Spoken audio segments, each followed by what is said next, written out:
ഇതേ ഹസ്തരേഖാ ശാസ്ത്രജ്ഞന്മാർ വളരെ ചുരുക്കമായി ഉപയോഗിക്കുന്ന കാര്യമാണ് ഈ കൈവെള്ളയിലെ മണ്ഡലങ്ങൾ, അതുപോലെ വിരലിലെ മണ്ഡലങ്ങൾ. പക്ഷെ നമ്മളിത് അറിഞ്ഞിരിക്കുന്നത് നല്ലതാണ്. ചിലർ ഈ ജാതകമൊന്നും ഇല്ലാത്തവർക്ക് ഇത് വെച്ച് ഗ്രഹനിലകൾ ഉണ്ടാക്കി കൊടുക്കുന്ന അറിയാവുന്നവർ പോലും ഉണ്ട്. അത് പ്രാക്ടീസിലൂടെ നമുക്കും സാധിക്കാവുന്നതേ ഉള്ളൂ.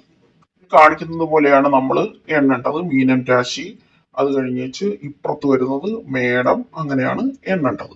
പിന്നെ വിരലുകളിലും ഇങ്ങനെയാണ്. അതെങ്ങനെയാണെന്ന് പറയാം.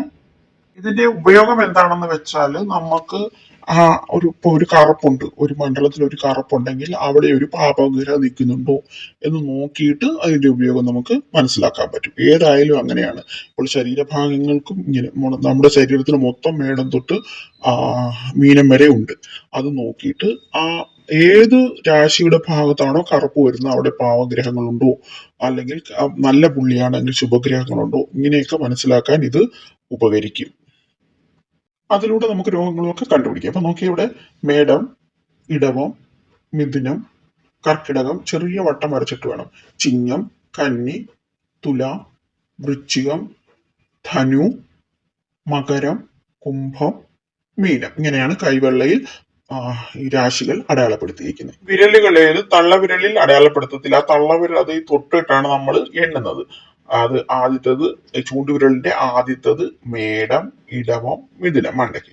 പിന്നെ ആ മണ്ടയ്ക്കൂന്ന് താഴോട്ട്, നടുവിരലിന്റെ മണ്ടയ്ക്കും താഴോട്ട്, കർക്കിടകം, ചിങ്ങം, കന്നി. പിന്നെ മോതിരവിരലിന്റെ താഴേന്ന് മണ്ടയ്ക്കോട്ട്, തുലാം, വൃശ്ചികം, ധനു, ചെറുവിരലിന്റെ താഴെ മണ്ടയ്ക്കും താഴോട്ട്, മകരം, കുംഭം, മീനം. ഇങ്ങനെയാണ് എണ്ണുന്നത്. തള്ളവിരലിൽ മണ്ഡലങ്ങളൊന്നും കൊടുത്തിട്ടില്ല. അപ്പൊ തള്ളവിരലിൽ കറുപ്പ് വരുവാണെങ്കിൽ എങ്ങനെ കണ്ടുപിടിക്കാന്ന് വെച്ചാൽ അത് മീനം രാശിയുമായിട്ട് നമ്മൾ കൂട്ടും. അതിന്റെ ആ സൈഡ് ഭാഗം വരുന്നത് കുംഭൻ രാശിയായിട്ട് കൂട്ടും. അങ്ങനെയാണ്. പിന്നെ മോതിരവിരലിന്റെ താഴെ വരുന്നത് ധനുരാശി. ഇങ്ങനെ വേണം നമ്മൾ ഓർത്തിരിക്കാൻ. മീനവും ധനുവും എളുപ്പത്തിൽ പഠിച്ചു കഴിഞ്ഞാൽ പിന്നെ കന്നിയും മേടവും എളുപ്പത്തിൽ പഠിക്കാം. അങ്ങനെ കാണാതെ പഠിക്കാം. വിരലുകളിൽ പാടില്ല. മേടം തൊട്ട് ഞാൻ താഴെ നിന്ന് മേളിലോട്ട്, മേളിൽ താഴോട്ട് അങ്ങനെ എണ്ണിയാൽ മതി.